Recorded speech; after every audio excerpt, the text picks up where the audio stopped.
Why hello there, this is Richard here, the novice guitarist who you've come to know and love, hopefully. Please somebody love me. Bad hair day, hence cap, which is amazing really, considering I've only got about 7 hairs left, that you can have a bad hair day, but you can. Anyway, it's about this guitar, Harley Benton SC-400 GT gold top. Long story, I bought it a couple of years ago, I sold it, I had it back, it went back. My friend who it went back and forth with, Rich, his name is also, very kindly just donated it to me. Doesn't use it, he's not really an electric kind of man. Said it'd be better off in my hands. Bless him, even though I'm a shit guitarist. Now, this guitar is flawed in lots of ways. The nut, which you can't see much of here, but I've just restrung it, and when I took the old strings off, the nut, it was like a piece of plastic you might find on some food packaging. It's not cut very well, it is absolutely rubbish. The tuners, the little circly bits around the pegs, if these come loose at all, you can't tighten them up. So it's not like on a Fender or most of the guitars where there's a little nut you can do up. So you've got no option for that. I may have mentioned before in this one, the tone pots don't work. They double up as sort of secondary volume knobs. You turn them down, it just makes it quieter. It doesn't do anything to the actual tone itself. So that's a flaw. The switch, I've tightened it up a bit now, but that's not great either. And the pickups, I've got them set.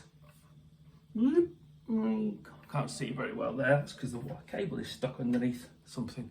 But I've got the pickups fairly high on it, and they're not the most articulate in the world. And they would not pass the Phil McKnight test of putting a stocking on these hands and going back and forward down the frets. They're not sharp, don't get me wrong, but they're not perfect. So there's loads of things wrong with this, really, on the face of it. The pots as well, I took the cavity off, they are smaller than my thumbnail. They are tiny, tiny. So, yeah. But it was inexpensive. It was £85, I think, or £90. Was it £100? Can't remember. 2 years ago. I think they're about 120 now, maybe 110. Don't know. And maybe they've improved them a little bit. But the point is, you can still have fun with your guitar, can't you? As long as it's playable. I've got this set up with a nice low action and there's no fret buzz anywhere. So that's good. There are no dead spots either. Also good. Back of the neck is satin. This black painty finish. Feels lovely. It's about the right level of chunk. Not too chunky, not too skinny. It's thicker than the Epiphone Les Paul I've been playing just recently. And one of the things you can do, of course, is I've got a medium plectrum here. It's going to be brighter than an extra heavy.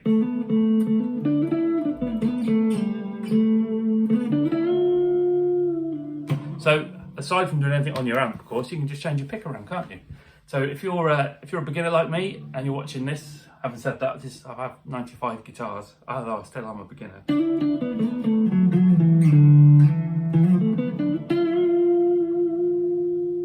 It sustains well, which is, I think, so it should do, because it's over 4 kilos. This one's about 4.2. It weighs an absolute ton. It's way heavier than my brother's beautiful Epiphone from 2002.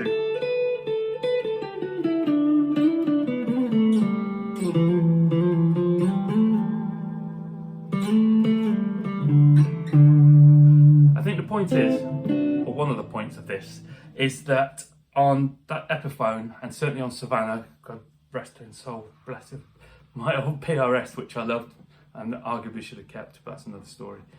You could clean those guitars up and get not exactly a single coil tones, but you know, you can get them stratty-ish. Can't with this really.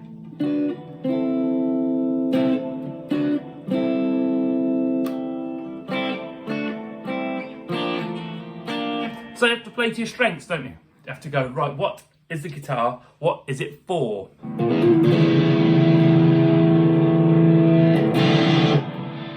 Now that is on the crunch channel, not the overdrive, not the overdrive 1, not the overdrive 2, or whatever else it goes up to. There are 4 noisy channels on this Blackstar V2 amp, and this is on the first one.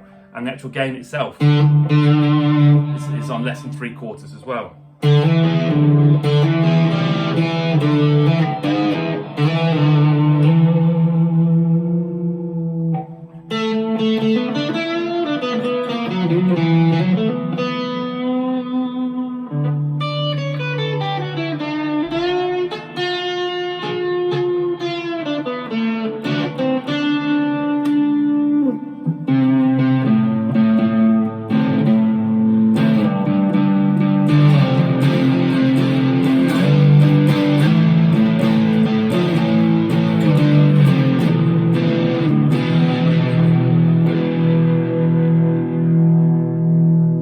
medium pick.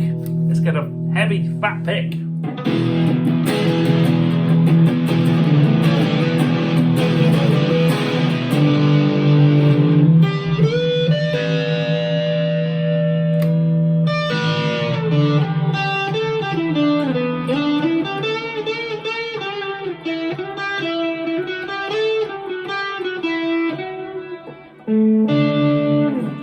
Yes, right, let's go right to the top.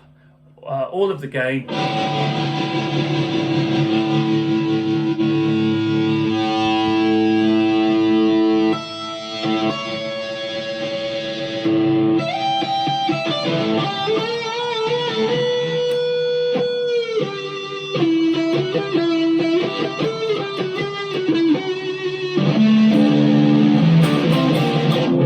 Amp can't deal with that.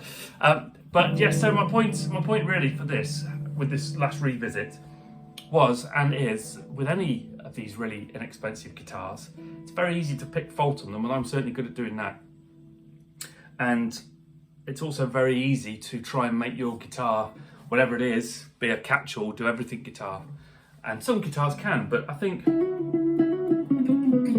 God, that's dark, isn't it? Is that you need to use it for what it can do, not what it can't do. You know, for things it can't do, then save up and buy another guitar. But this, it's actually really nice to play. The action's nice, the neck is nice.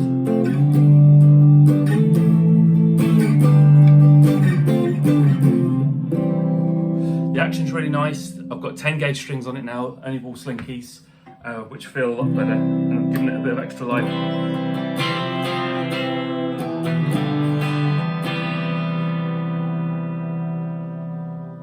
Yes, use your guitar for what it can do. So this, for me, I'm not going to try and be clean and nice with it. I'm going to start learning some metal stuff and making a racket. Would I buy this again? No, I wouldn't. Would I buy one second hand for not too much money? No, I wouldn't. I think there are other cheaper Les Pauls that are less flawed than this. But I've got it, I'm grateful for it, and I'm going to enjoy it for what it is. That's the message, kids. Enjoy it for what it is.